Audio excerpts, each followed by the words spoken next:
Mesdames et messieurs, bonsoir et merci car vous êtes de plus en plus nombreux à nous suivre. Voici le flash. Attaque de Tessit, les FAMA découvrent un soutien extérieur aux terroristes. Du 7 août au 8 août 2022, les forces armées et de sécurité du Mali ont vécu des moments éprouvants sur les différents théâtres d'opération dans la lutte contre le terrorisme. Alors que la police nationale a perdu 6 éléments dans une explosion le 7 août 2002, l'armée malienne, quant à elle, a perdu une vingtaine d'hommes dans l'après-midi du même jour. Cela, dans une attaque perpétrée dans la zone de Tessit. Un week-end infernal donc. Dans un communiqué, la Direction générale de la police nationale a déploré une perte énorme. En effet, le 7 août 2022 vers 10h, la relève descendante du poste de police des frontières de Sona a heurté un engin explosif suivi de tirs nourris d'assaillants, non encore identifiés. Le bilan est de 5 policiers tués, 1 blessé et 3 portés disparus. Une mission des forces de défense et de sécurité, dépêchée sur les lieux, est en train de procéder au ratissage de la zone et rechercher activement les portés disparus, précise le communiqué. Le 8 août 2022, une autre attaque subite a visé les forces armées maliennes dans la localité de Tessit. Une atrocité qui a coûté la vie à 17 soldats, 20 blessés et 7 portés disparus selon un bilan provisoire.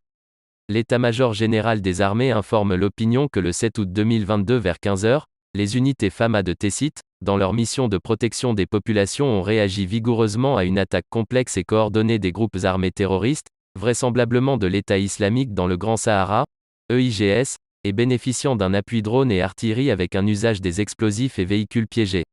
Au cours des violents combats dans la localité, les FAMA ont fait preuve de professionnalisme en privilégiant et en priorisant la sécurité et la protection des populations. Une lourde perte côté FAMA. Dans le même communiqué, l'état-major général des armées donne un bilan provisoire assez lourd et susceptible d'évoluer. Le bilan, toujours provisoire et susceptible d'évoluer, se présente comme suit. Côté ennemi, 0,7 morts, 0,7 motos détruites et un nombre inconnu de morts et blessés emportés par les assaillants. Côté ami, 17 morts et 22 blessés, 0,9 portés disparus FAMA, 0,4 civils tués, et d'importantes pertes matérielles dont 0,3 véhicules détruits et des dommages sur d'autres véhicules, les installations FAMA et les habitations des civils. Recherches et évaluations sont en cours, peut-on lire dans le communiqué. Un appui majeur et une expertise extérieure. Dans le même communiqué, l'état-major général des armées dit avoir découvert un soutien extérieur aux terroristes au cours de l'attaque. L'état-major général des armées salue le professionnalisme des FAMA qui a permis de préserver la vie de plusieurs civils exposés au combat. Les opérations clandestines et non coordonnées de survol enregistrées par les FAMA, hier, 7 août, et aujourd'hui, 8 août, confirment la thèse que les terroristes ont bénéficié d'un appui majeur et d'une expertise extérieure, précise-t-il dans le communiqué.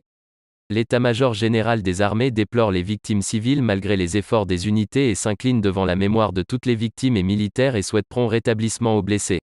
Cette attaque, visant doublement les FAMA et les civils, s'inscrit dans les modes d'action désespérés entrepris par les terroristes depuis un certain temps, ajoute le communiqué.